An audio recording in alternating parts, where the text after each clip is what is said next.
Assalamualaikum warahmatullahi wabarakatuh. Halo semuanya, selamat datang di podcast perdana saya. Sebelumnya saya akan memperkenalkan diri saya sebagai host. Nama saya Manisa. Saya sebagai mahasiswi di Sekolah Tinggi Agama Islam Sultan Abdurrahman Kepulauan Riau, Prodi Manajemen Pendidikan Islam. Pada kesempatan kali ini saya akan membahas tentang wawancara bersama guru TPQ. Bersama kita Kak Linda, silakan perkenalkan diri. Ya, bismillahirrahmanirrahim. Perkenalkan, nama saya Siti Nurfalinda. Saya juga dari mahasiswi kampus KAIN Sultan Abdurrahman semester 3, Prodi Manajemen Pendidikan Islam C3 semester 3 tadi. Lalu saya sudah mengajar ngaji di TPQ Papaya Asri. Boleh diinformasikan Kak, apa nama TPQ-nya? Terus sudah berapa lama Kakak mengajar di sana? Untuk nama TPQ-nya itu TPQ Al-Hidayah kilometer 25 di Papaya Asri tempatnya. Kalau untuk mengajar, alhamdulillah sejak SMP saya sudah mengajar karena orang tua memang buka tempat belajar ngaji di rumah. Jadi gabung dengan TPQ yang ada di sana.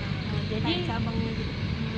Terus yang diajar itu anak-anak atau gimana? Ya, kebanyakan anak-anak karena kami memang menerimanya santri dan santriwati yang rata-rata SD, SMP sampai SMA. Untuk sistem belajar mengajarnya seperti apa Kak?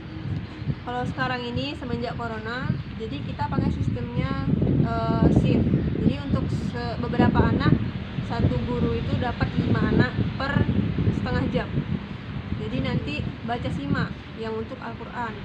Jadi satu anak membaca, anak-anak yang lainnya menyimak, juga termasuk gurunya. Jika ada kesalahan ditegur. Jadi anak-anak yang menyimak lain juga dapat ilmunya. Kemudian kalau misalnya untuk Iqra itu kita karena sulit untuk sistem baca simak, jadi kita pakai sistemnya individual.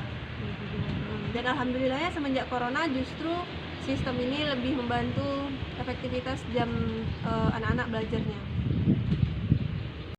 Bagaimana dengan program pembelajarannya Kak?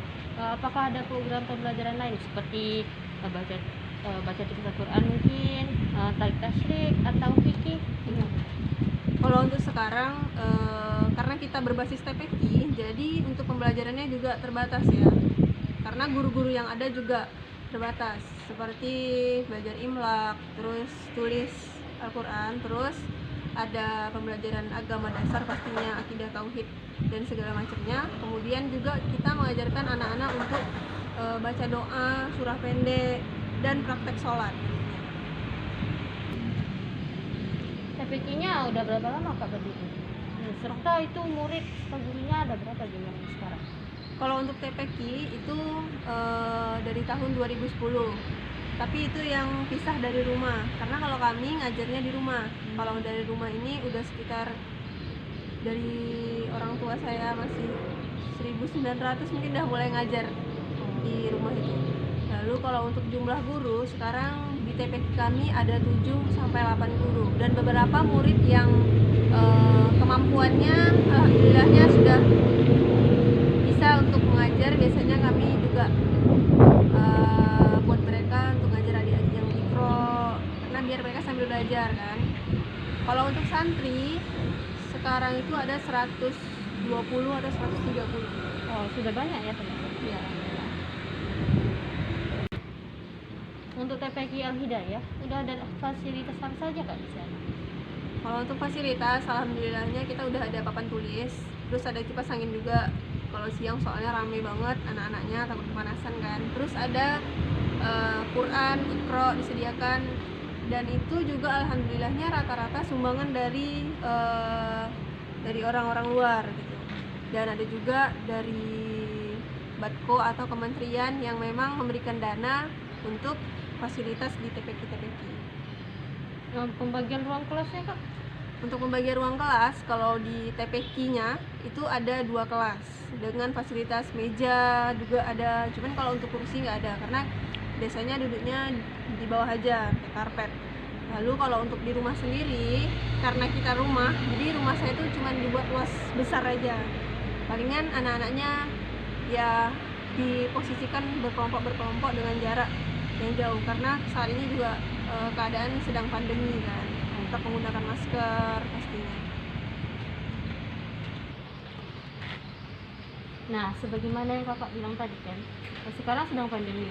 Jadi bagaimana penanganan supaya pembelajaran tetap efektif? Ya, saat ini corona rasanya udah berjalan berbulan-bulan. Kalau misalnya TPQ benar-benar stop nggak belajar, khawatirnya anak-anak benar-benar lupa pelajaran agama dan mengaji. Jadi kami tetap diizinkan dari pihak kementerian juga udah diizinkan, tapi tetap menyesuaikan dengan protokol kesehatan dan disediakan bahkan dana dari pemerintah untuk kami TPQ dapat menyediakan protokol kesehatan seperti anak-anak datang harus cuci tangan, menggunakan masker, juga dibagikan masker, face shield segala macam, juga ada hand sanitizer dan bahkan diberikan vitamin khusus untuk anak-anak agar imunnya terjaga.